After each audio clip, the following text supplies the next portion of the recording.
Bonjour à tous, ça nous fait plaisir de vous recevoir ou que vous nous receviez chez vous par l'intermédiaire des ondes et de différents appareils, alors qu'aujourd'hui, on se prépare à partager encore une fois avec vous une nouvelle école du sabbat. Aujourd'hui, dans notre trimestre qui est allusion, image et symbole, méthode d'étude de la prophétie, un grand titre. Et aujourd'hui, on fait la leçon 4 qui est les nations, première partie. Alors, j'ai avec moi Jairo. Bonjour, Jairo. Bonjour, M. Alain. Comment ça va? Ça va bien? Et j'ai Stéphanie aussi. Bonjour, Stéphanie. Bonjour les garçons, ça va bien? Ça Oui. va très bien, merci. Alors, on va commencer, mais avant de commencer, on doit demander au Saint-Esprit, à Dieu, de nous assister. Tu veux prier pour nous, Jairo? D'accord. Prions. Notre Père, notre Dieu, nous te remercions pour ce nouveau trimestre que tu mets devant nous. Puisses-tu aider avec nous, nous aider, que ton Saint-Esprit puisse parler à travers nous et que nous puissions être guidés par toi.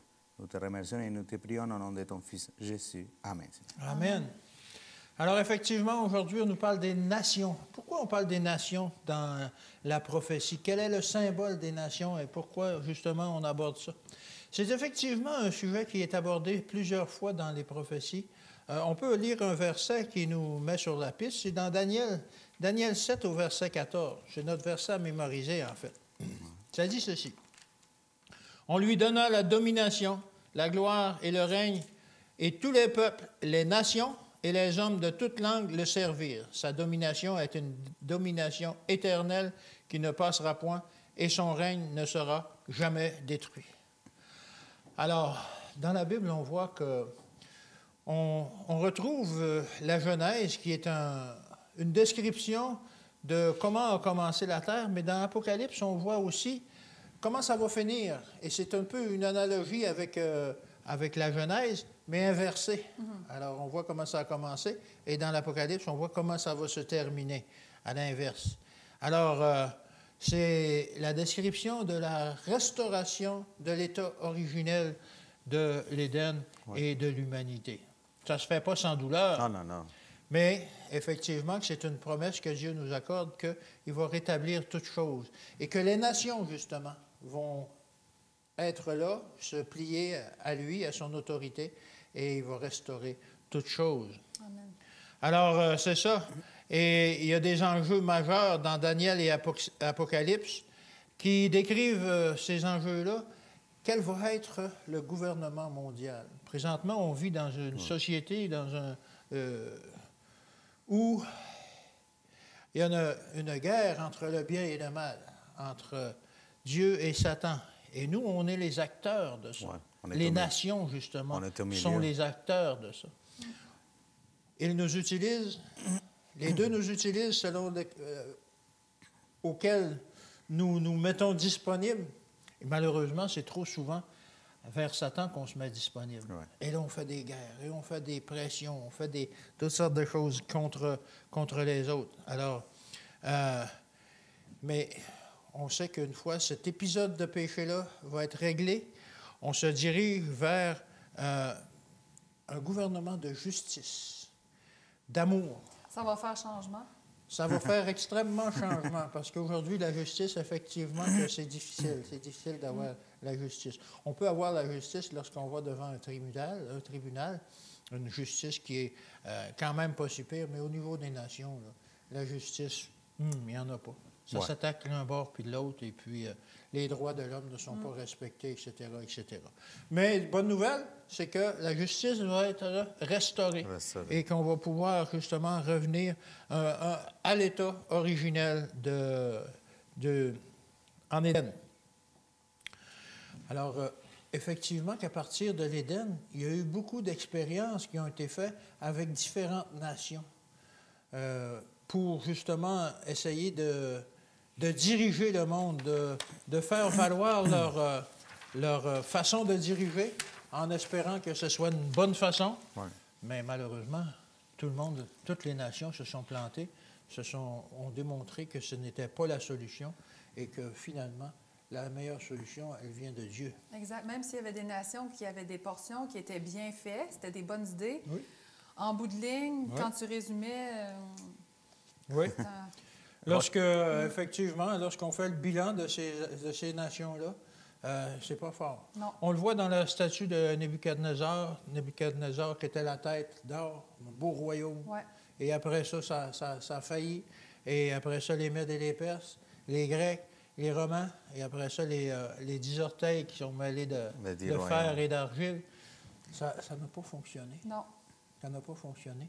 Et lorsqu'on voit arriver la petite pierre qui vient frapper les pieds. Pierre. T'aimes la petite pierre, effectivement, Ouais. qu'on aime la petite pierre. C'est la représentation de Jésus qui vient démolir tout ça. Ouais. Et la petite pierre qui grossit, qui envahit tout Ouais. l'univers. Parce que maintenant, ça va être un royaume éternel. On va oublier tous ces royaumes-là qui ont essayé de faire leur fin. Oui. Je vais oublier leur avec intelligence. plaisir. Oui, c'est ça. On va oublier ça, justement. Et puis, on va pouvoir être passé sous la domination de Dieu. Juste pour faire un petit récapitulatif des nations qui ont passé à travers le monde, on peut commencer à Adam et Ève. Adam et Ève, ils n'étaient peut-être pas beaucoup. Je ne sais pas s'il y avait des enfants lorsqu'ils ont péché, la Bible ne le dit pas, mais je ne pense pas. Mais ils ont quand même, comme nation, comme groupe, ils étaient deux, ils ont quand même manqué leur coup. Ouais. Ils ont désobéi à Dieu et Oui. ils ont été sortis du jardin. Ensuite, on voit aussi, comme on disait, à Babylone, qui ont aussi manqué leur coup.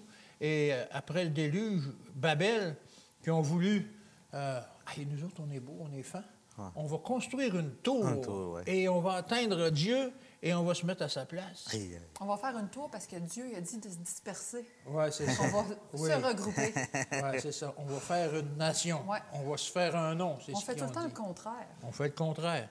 Et Dieu dit, il n'y aura plus de déluge. Ah, ben là, d'un coup, qu'il y a un déluge, on va se faire une tour pour être au-dessus. Alors, effectivement, on n'écoute pas Dieu. Et ensuite, c'est qui? Il y a eu toutes sortes d'autres nations, mais particulièrement le peuple d'Israël qui a été chargé d'une fonction spéciale en tant que nation, Oui. en tant que peuple spécial de Dieu, qui a été chargé d'une nation pour disperser le message, mais eux autres aussi, ça n'a pas fonctionné. Et encore une fois, ils n'ont pas été choisis parce qu'ils étaient les plus intelligents, Non. les plus beaux et les plus nombreux. Mais il fallait un groupe de personnes pour C'est ça. être porte-parole. Et la seule condition qu'il y avait à ça, c'était de se mettre disponible. De se mettre disponible pour que Dieu puisse travailler à travers d'eux. Mais non, ça n'a pas fonctionné. On retrouve aussi Nimrod.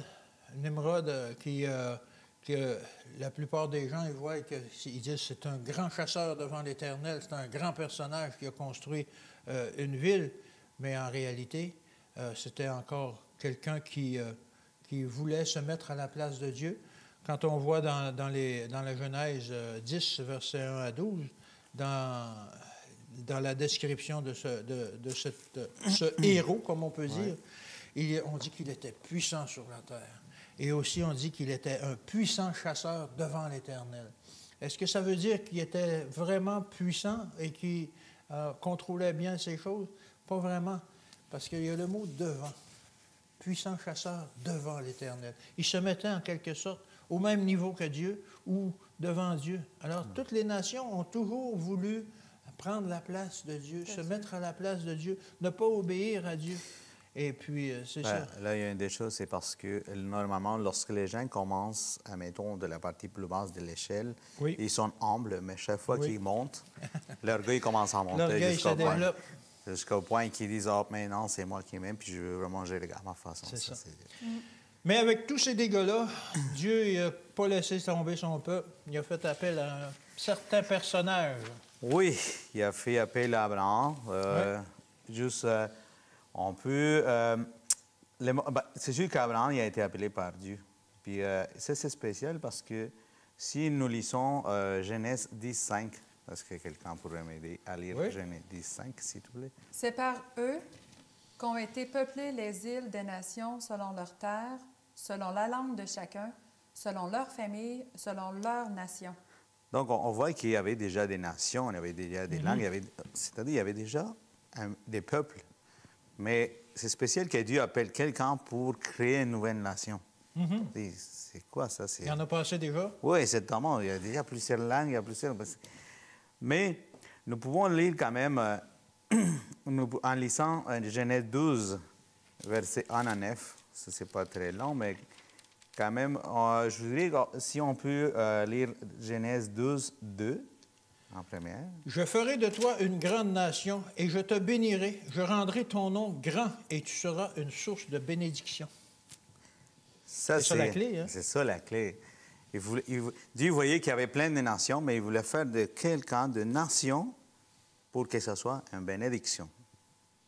Ça, c'est complètement différent de ce qu'il y en avait à ce moment-là. Puis aussi, on peut lire de Genèse 12, 6 à 9. Abraham parcourut le pays jusqu'au lieu nommé Sichem, jusqu'aux chênes de Morée. Les Cananéens étaient alors dans le pays. L'Éternel apparut à Abraham et dit, « Je donnerai ce pays à ta postérité. » Et Abraham bâtit là un autel à l'Éternel qui lui était apparu. Il se transporta de là vers la montagne, à l'orient de Béthel, et il dressa ses tentes, ayant Béthel à l'occident et Aï à l'orient. Il bâtit encore là un autel à l'Éternel, et il invoqua le nom de l'Éternel. Abraham continua ses marches en s'avançant vers le midi.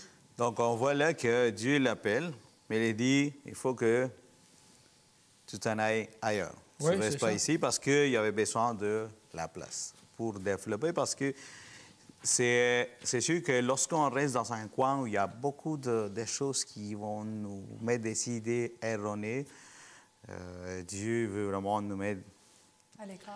Il était dans un milieu semi-païen. On adorait Dieu, mais on adorait beaucoup d'autres dieux dans le pays de Ur. Donc, c'est là que Dieu a dit que sors de là. Sors de là pour que je puisse commencer à travailler avec toi, puis faire une nation, que ça soit une bénédiction. Alors, vous voyez que Dieu, dans sa sagesse, il a montré que c'est quoi qui allait s'est passé avec la race humaine, revenant à son Créateur, à Dieu. Parce qu'il fallait vraiment que, qu'est-ce qui s'est passé avant Abraham, qui avait toutes les affaires, mais au début du monde, de la terre, tout était parfait.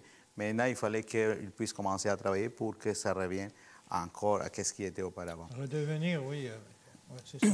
Donc, si nous lisons aussi de Deutéronome 4, 5 à 9.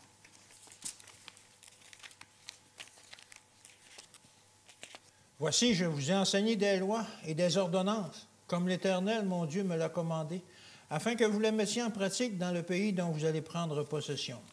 Vous les observerez et vous les mettrez en pratique, car ce sera là votre sagesse et votre intelligence aux yeux des peuples, qui entendront parler de toutes ces lois et qui diront, « Cette grande nation est un peuple absolument sage et intelligent. » Quelle est en effet la grande nation qui est des dieux aussi proches que l'Éternel, notre Dieu, l'est de nous, toutes les fois que nous l'invoquons? Et quelle est la grande nation qui est des lois et des ordonnances, justes comme toutes ces lois, cette loi que je vous présente aujourd'hui? Seulement, prends garde à toi et veille attentivement sur ton âme tous les jours de ta vie, de peur que tu n'oublies les choses que tes yeux ont vues et qu'elles ne sortent de ton cœur. Enseigne-les à tes enfants et aux enfants de tes enfants. Alors, on voit déjà qu'est-ce que Dieu veut vraiment de la nation. Il veut que la nation soit quoi? Obéissance. Obéissance. Que puisse surtout, qu'est-ce que ça dit? Que vous observerez, que les 5, c'est que vous enseignez les lois et des ordonnances comme l'Éternel, son Dieu, me l'a commandé, afin que vous les mettiez en pratique dans les pays dont vous allez prendre possession. Donc, il ne fallait pas juste apprendre puis rester avec l'idée, c'est vraiment d'apprendre puis le mettre en pratique, le donner à tout le monde. Aussi, c'est que dans le verset 6, comme nous venons de lire aussi, c'est observer et mettre en pratique. Et mettre en pratique, comme on vient de dire. Et le verset 9, qu'est-ce que ça dit le verset 9? Ça dit, prends garde à toi et veille. Parce que Dieu, il sait qu'il y a tellement... Il y avait un danger, là. Il y a un danger, puis même aujourd'hui, nous sommes quoi? Nous sommes tout le temps attaqués.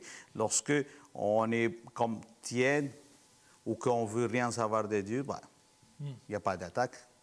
Mais lorsqu'on commence à croire en Dieu, puis vouloir apprendre la parole de Dieu, puis faire sa volonté, ça commence à brasser, ça. Oui.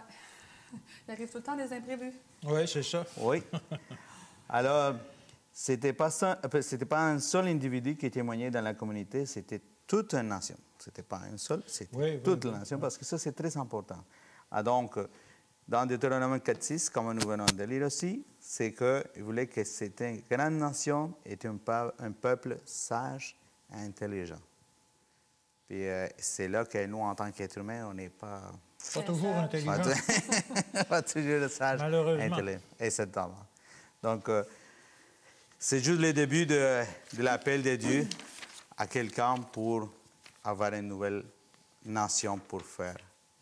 Et on peut faire une analogie avec Adam et Ève, où ça commençait par un couple pour faire normalement tout le monde. Maintenant, ça commençait par Abraham. Il dit, à partir de toi, on va faire une grande nation. Et on voit aussi la nation que ça l'a fait aussi. Il y a eu des millions de personnes qui sont descendues de lui. Il disait qu'ils seraient aussi nombreux que les grains de sable de la mer. Mais effectivement, malheureusement, ils ont manqué leur coup dans... Puis aujourd'hui, Dieu il fait quand même appel à un peuple, un peuple spécial encore spécial. une fois. Mais heureusement, il y a du positif. Il y a tout le temps eu un reste Oui, à travers c'est ça. chaque époque. Exactement. Exactement. C'est une petite note encourageante. Non, c'est sûr. Ça, c'est très important. Ouais. Alors, je pense que je vous laisse la parole pour... Vous avez reçu ce que vous avez demandé? Heureusement, non. Parce que si Dieu me donne ce que je veux, je pense que ça ferait longtemps que je serais en prison ou que je serais dans 6 pieds sous terre. Ça serait pour ta perte. Parce que souvent, on demande des choses à Dieu. J'ai déjà demandé quelque chose à Dieu, mais malheureusement, il me l'a donné. Puis là, j'ai réalisé, ouais, finalement, c'était pas la meilleure idée en ville. Oui, c'est ça. Fait qu'imaginez, heureusement, je suis contente et j'espère pour vous aussi que vous êtes contents que Dieu ne réponde pas toujours à vos prières. Parce que dans le futur, là, on comprend, ah, c'est pour ça qu'il n'a pas dit ça, qu'il n'a pas répondu. Parce que, gars, aujourd'hui, qu'est-ce qui arrive? C'est ça. Ça fait tout un tout. Mais dans la journée d'aujourd'hui, ça nous apporte dans 1 Samuel 8, les versets 4 à 18. Ici, on se demande, c'est le peuple d'Israël, il demande quelque chose. Il demande d'être gouverné différemment. Oui. Le gouvernement que Dieu leur propose, bien là, ça ne fait plus leur affaire. Non, nous autres, on s'est réunis puis on a décidé qu'on voulait avoir un roi de chair et d'os. Regarde, comme ça, au lieu de toucher de l'air, je veux toucher du sang et de l'os. Bon, qu'est-ce que Dieu a fait avec ça, cette demande, hein? Ben, c'est à cause de... Il les a mis en garde. Mais il a dit, si c'est ça que vous voulez, je vais vous le donner. Ouais. C'est pour cela qu'on parlait tantôt, c'est que nous, on n'est pas toujours sages et intelligents. Non. Et voilà. Ça, c'est une autre preuve. On n'était pas sages puis pas intelligents. On demande des choses. Hein, on va le lire. Lisons rapidement, si on peut, les versets 4 à 18. Oui. Peut-être à la deuxième vitesse, un petit peu plus rapide. OK. Parce que Tous les anciens d'Israël s'assemblèrent et vinrent auprès de Samuel à Rama. Ils lui dirent, « Voici, tu es vieux, et tes fils ne marchent point sur tes traces. Maintenant, établis sur nous un roi pour nous juger, comme il y en a chez toutes les nations. C'est important, comme il y en a chez toutes les nations. Samuel vit avec déplaisir qu'il disait, « Donne-nous un roi pour nous juger. » Et Samuel pria l'Éternel. L'Éternel dit à Samuel, « Écoute la voix du peuple dans tout ce qu'il te dira, car ce n'est pas toi qu'il rejette, c'est moi qu'il rejette, afin que je ne règne plus sur eux. » Ils agirent à ton égard comme ils ont toujours agi depuis que je les ai fait monter d'Égypte jusqu'à ce jour. Ils m'ont abandonné pour servir d'autres dieux. Écoute donc leur voix, mais donne-leur des avertissements et fais-leur connaître le droit du roi qui régnera sur eux. Samuel rapporta toutes les paroles de l'Éternel au peuple qui lui demandait un roi. Ah, on va arrêter ici. OK. Parfait. Parfait, on va arrêter ici. Fait que là, vous avez vu, hein? Vous avez entendu, la gang de dirigeants va auprès de Samuel, qui est un prophète, et dit, gars, Samuel, c'est comme si, mettons, moi puis Jarreau, on est les dirigeants, puis toi, tu es le prophète. Samuel, tes cheveux pas mal blancs, hein? Tu sais qu'est-ce que ça veut dire? Oui, Ton temps est compté. C'est ça. Puis si tu regardes ta succession, là, tes fils, c'est pas le meilleur exemple à suivre. Mais moi puis Géraud, on a discuté, on a trouvé un plan. Oui, on a un plan. Là, on a décidé, le comité veut un roi comme les autres. Comme les nations. Pourquoi pas? Qu'est-ce qui nous en empêche? Right? Samuel, il semble être surpris de cette demande. Ben oui. Ben oui. Mais est-ce que Dieu, lui, était surpris Non. de cette demande-là? Non, non, non. Pensez-vous qu'il savait déjà que ça allait venir, ce moment-là? Ah, c'est sûr. Effectivement, oui. Est-ce qu'il l'avait prédit dans le passé? Ah, Moi, je dirais que oui. Il l'avait prédit, là, je ne sais plus c'est où dans mes notes, mais vous vous rappelez, avant qu'ils sortent de l'Égypte, Dieu avait dit, ils vont... Ah, j'ai pas écrit La référence. Je n'ai pas écrit la référence. Mais bref, depuis l'Égypte, Deutéronome 17, 14, Dieu avait prédit à la sortie de l'Exode que ça allait se produire et que c'était Dieu lui-même qui allait les guider, les protéger, subvenir à leurs besoins et même se battre au front contre les ennemis, les autres armées. Vous vous rappelez Oui, oui. Ben, il a fait toutes les depuis fois le que début. l'armée, que Ben oui. Dieu a intervenu, Oui, oui. il n'y avait pas un roi de sang et d'os pour Non. Oh, non, non. Hey, let's go! Mais c'était pas assez pour le peuple. Il voulait faire comme les autres. Il voulait un roi. Là, on a besoin d'un roi pour nous juger, d'après les modes du monde. Mais il était déjà jugé. Ben oui. Dieu avait déjà mis en place un gouvernement, un système qui fonctionnait. OK? Puis il voulait aussi comme un genre de pantin à la tête, là, pour aller à l'avant, surtout quand il y avait des guerres. Parce que eux autres, qu'est-ce qu'ils voulaient? C'est un bel homme d'apparence pour... vous voyez, nous autres, on commande le respect. Grand, Ayez beau. peur de nous, on s'avance. C'est ça. C'était pas assez.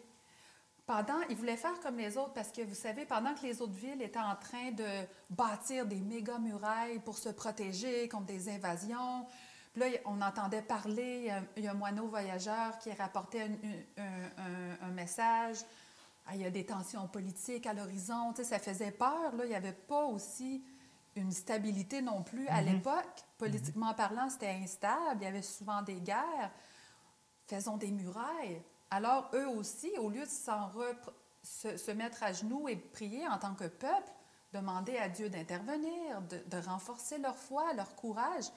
Non, on a la solution, on veut un roi. On veut un roi. Ça va tout arranger les choses. On va se battre à armes égales avec eux, avec les autres, au lieu de se battre avec une supériorité divine. Bien, c'est ça qui arrive justement quand on prend des décisions humaines sans avoir demandé, Dieu, qu'est-ce que tu en penses? Est-ce que ça, c'est ta volonté? C'est ça. Ça a été un chaos total. Mais comme chaque être humain, chaque nation, ils n'ont pas des armes nucléaires nécessairement, mais chaque nation détient un grand pouvoir. Et c'est quoi ce pouvoir? Je vais vous donner un indice, chaque être humain le possède aussi. La liberté, non? Le libre arbitre. Oui, c'est ça. C'est ça, le libre Le arbitre. libre arbitre. Oui. Alors, Israël, c'est pas une nation prisonnière. Ils ont Non. le choix, eux autres Non, non. aussi, Oui. faire ou ne pas faire ce que Dieu demande. Bon, on ne fait pas. Alors, ils ont pris la décision, Dieu, merci, mais on va prendre un bel homme. Oui, OK? grand. Grand, beau, puis fort. tassez-vous, là, on va l'avoir. Est-ce que Dieu, il était vraiment fiable? Non. L'histoire a démontré que dès leur premier roi, le Saül, tout Ça- c'est... Ça faisait pas très sérieux. Non. En conclusion, Dieu, dans toute sa bonté, il a dit, OK, je vous ai entendu. Vous ne savez pas ce que vous demandez, vous pensez du savoir, mais je vais vous l'accorder. Hey. Je vais vous l'accorder juste parce que vous allez vous péter les dents et vous allez revenir à moi. Vous devez apprendre de vos erreurs parce que vous êtes trop nono. Vous êtes pas sage. Alors faites l'erreur, pétez-vous les dents, mais je vais être là quand vous allez revenir. Incroyable, hein? Puis c'est la même chose pour nous aujourd'hui, individuellement. Oui. On se pète pas mal dedans. Oui, c'est ça. On vit les mêmes rejets de Dieu parfois et en disant que je suis capable de faire mes choses, moi. Je vais juste rajouter quelque chose que j'ai oublié de dire. Tu sais, le roi, là, Saül, qui voulait, là, Oui. comme on l'a dit, c'est un bel homme d'apparence. C'est juste l'apparence, hein? Il dépassait d'une tête tout le monde. Là. Mais en dedans, là, c'était pas un homme qui avait le caractère de Dieu, mais ça, ça vient. C'est pas vraiment important. Le caractère, on s'en fout, on veut l'apparence. De toute façon, on veut être comme les autres nations qui ne sont pas très, très tournées vers Dieu. Alors, peu importe, là, on veut, c'est comme tu dis, un bel homme, puis grand, puis qui est majestueux, puis qui va impressionner les autres. Mais il n'a pas impressionné beaucoup. Non, Il n'a pas impressionné Dieu beaucoup. non. Et dans ses guerres et tout ça non plus, il n'a pas impressionné beaucoup. Il a fini, justement, il est mort durant une guerre, une Il n'a pas bataille. eu une belle vie. Il n'a pas eu une belle vie. Et on voit qu'il était même très dérangé là, lorsqu'il s'en Ça, prenait. c'est une autre leçon, là. Ouais, Ouais, ouais. c'est ça, on n'embarquera pas là-dedans.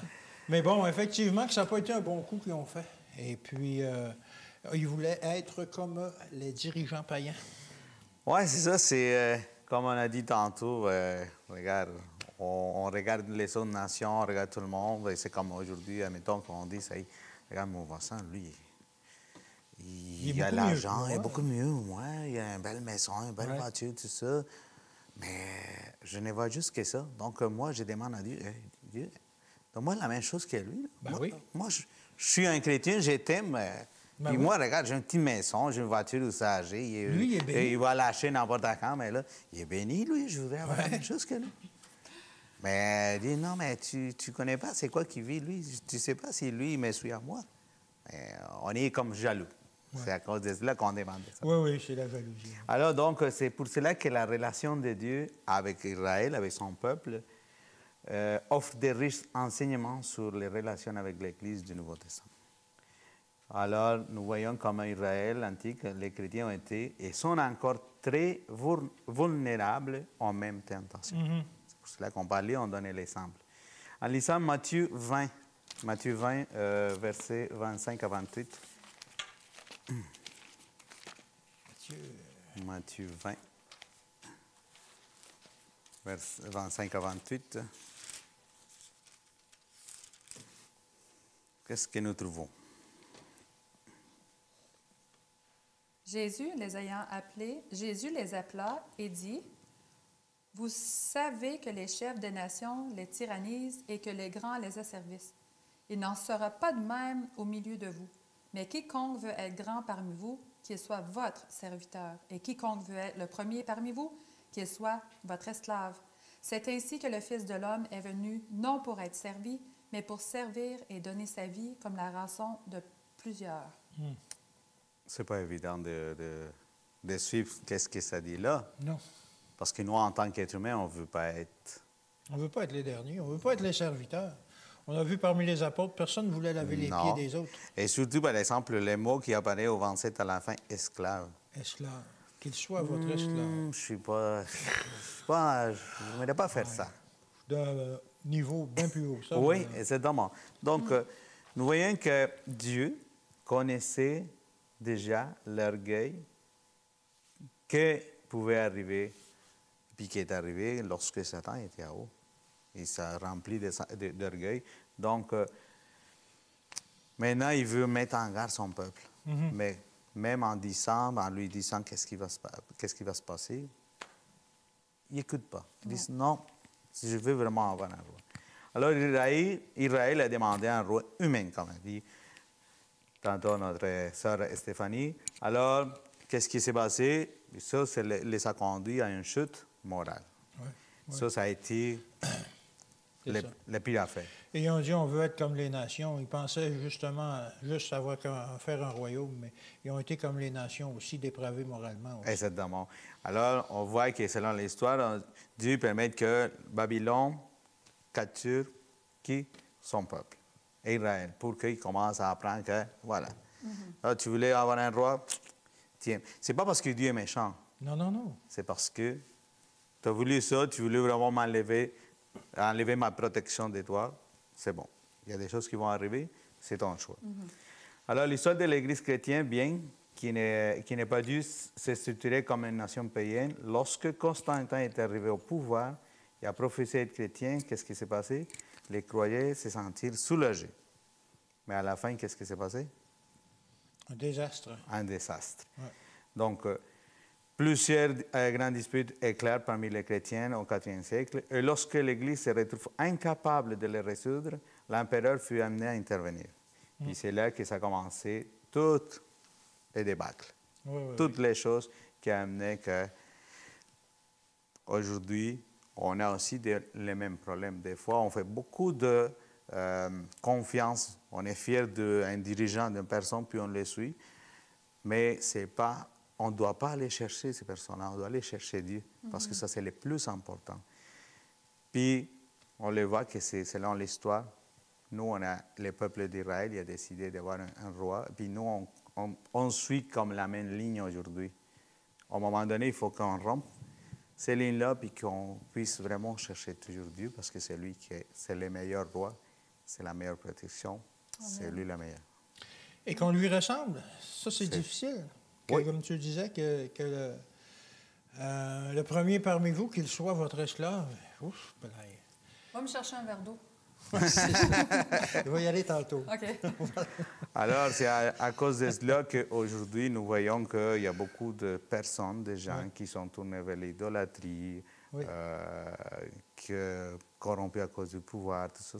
C'est toutes des choses qui sont rentrées parce au début, on a laissé rentrer toutes les choses qui venaient d'ailleurs. Oui. Puis aujourd'hui, on peut passer par la même chose. C'est encore la même chose. L'Église du Nouveau Testament a dit que l'on soit comme les nations encore. Oui. Ils ont tout intégré toutes sortes de doctrines, de croyances qui, on peut, comme tu l'as mentionné avec Constantin, qui faisait baptiser ses armées en les faisant traverser une rivière. Vous êtes chrétien maintenant. Ouf! Ouais. Il n'y avait pas grand changement de caractère là-dedans. Et c'est ça. Et ces gens-là sont entrés dans l'Église et ils ont modifié l'Église aussi, et puis tout ça. Alors, c'est la même chose aujourd'hui. À qui on veut appartenir? Est-ce qu'on veut appartenir encore au monde qui nous entoure ou est-ce qu'on veut vraiment appartenir à Dieu? C'est la question qu'il faut se poser. Sinon, on est encore comme les païens. Exactement. Ouais. Donc, c'est pour cela que c'est bien lorsqu'on continue la leçon avec la journée qui suit. Oui, oui, oui. Ou... Est-ce qu'on est une lumière pour les païens? On n'est pas une 100 watts. On n'est pas une 100 watts. Mais heureusement, on n'est pas non plus une 2 watts. Si le peuple d'Israël avait obéi à Dieu, comme ça le mentionne, les nations de la terre auraient été surpris. Vous savez, quand la reine, c'est quoi son nom? La reine de Séba. Oui, est allée visiter le roi, Salomon. Salomon, oui. Elle avait entendu parler de sa sagesse et Exact. toute son intelligence. Ben, Et ça, elle c'est était un bel loin. exemple. Wow. Mhm. C'est un bel exemple de qu'est-ce que la nation aurait pu faire à plus grande échelle. Oui. Mais non, c'est pas ce qu'ils ont fait. Mais là, la question ici, le rôle que Dieu destine à l'Église à louer, le rôle actuel là, de l'Église, Oui. c'est quoi? Ça ne s'est pas passé initialement comme ça devait l'être, mais on doit quand même poursuivre cette mission. OK? Exact. C'est la même mission. C'est la même mission, mais est-ce qu'on peut lire Nombre 14, 17 à 21, s'il vous plaît? Nombre 14. Nombre 14, 17 à 21. Nombre 14, 17 à 21, ça dit « Maintenant que la puissance du Seigneur se montre dans sa grandeur, comme tu l'as déclaré en disant. L'Éternel est lent à la colère et riche en bonté. Il pardonne l'iniquité et la rébellion, mais il ne tient point les coupables pour innocents et il punit l'iniquité des pères sur les enfants jusqu'à la 3e et 4e génération. Pardonne l'iniquité de ces peuples selon la grandeur de ta miséricorde, comme tu as pardonné à ces peuples depuis l'Égypte jusqu'ici. Et l'Éternel dit, je pardonne comme tu l'as demandé. Mais je suis vivant et la gloire de l'Éternel remplira toute la terre. » Alors Dieu continue de nous demander, vous devez être ma lumière. Et ici, il dit, ma gloire, en finale, va remplir toute la terre. Mais c'est quoi cette gloire-là? C'est quoi la gloire? Venez avec moi dans Exode 33, 18 pour nous aider à mieux comprendre c'est quoi. Exode 33, 18, si je peux avoir un volontaire pour le lire. Et 19. Ah oui, j'y arrive. Moïse dit, « Fais-moi voir ta gloire. » L'Éternel répondit, « Je ferai passer devant toi toute ma bonté et je proclamerai devant toi le nom de l'Éternel. Je fais grâce à qui je fais grâce et miséricorde à qui je fais miséricorde. » Alors, c'est quoi la gloire? Ah, mais c'est ça, c'est sa bonté et sa miséricorde. Et ça, c'est des attributs associés à à sa divinité, à son royaume. À son caractère. Caractère, C'est ça, à sa divinité, caractère. Là, on va juste lire, il y a plusieurs passages ici dans Ésaïe, mais on va en lire un. Ésaïe 42, 6, juste 42, 6 simplement. Si je peux avoir un volontaire pour le lire. Ésaïe 42, 6.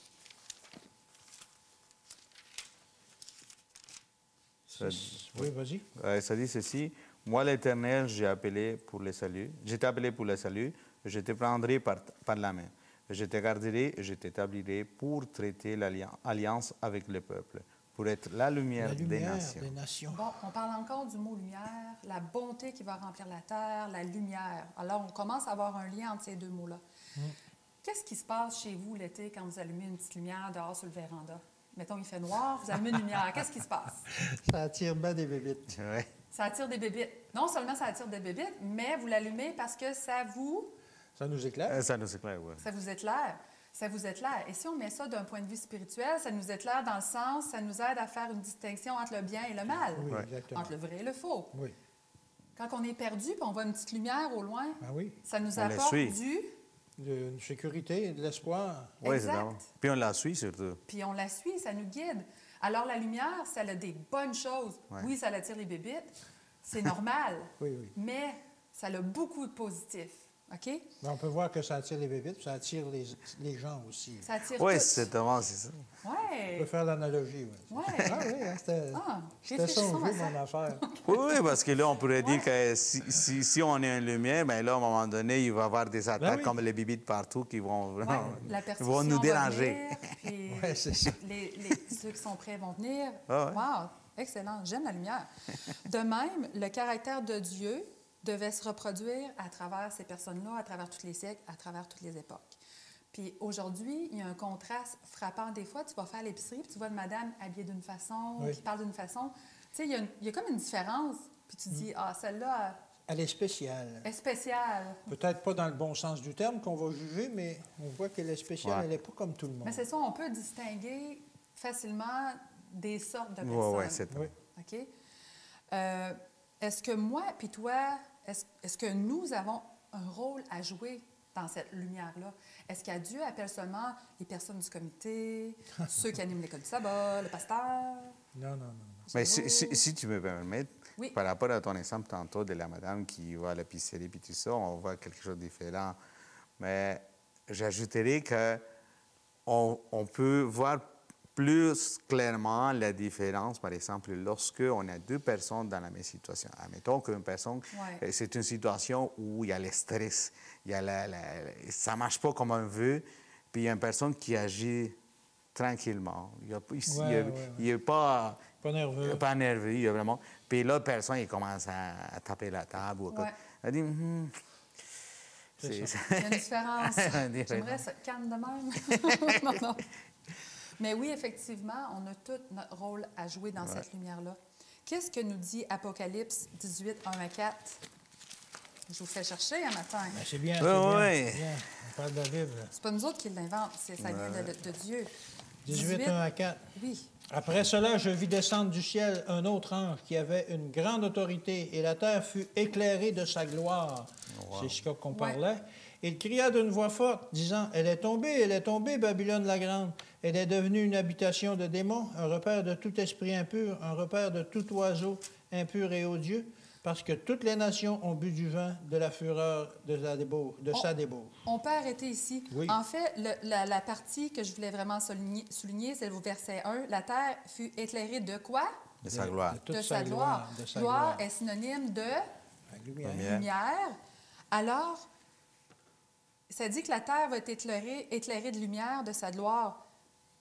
Qu'est-ce que ça veut dire? C'est éclairé avec des lampes, des lampadaires, des chandelles. Qu'est-ce que ça Ouais, veut c'est dire? ça. Aidez-moi, qu'est-ce que ça veut dire? Ben, ça veut dire qu'il va y avoir beaucoup, justement, de lampes ici et là pour éclairer le monde. Et les lampes, c'est nous. Vous êtes la lumière du monde. Exact. C'est ça. C'est Dieu se sert de ses enfants, de ses instruments, nous, pour éclairer Clair. en reflétant son Ça. caractère, son C'est ça. image. C'est ça. Il nous a retransformés. On n'est pas parfait, là. Non, non. Mais il nous retransforme jour après jour à l'image qu'on devait avoir en Éden.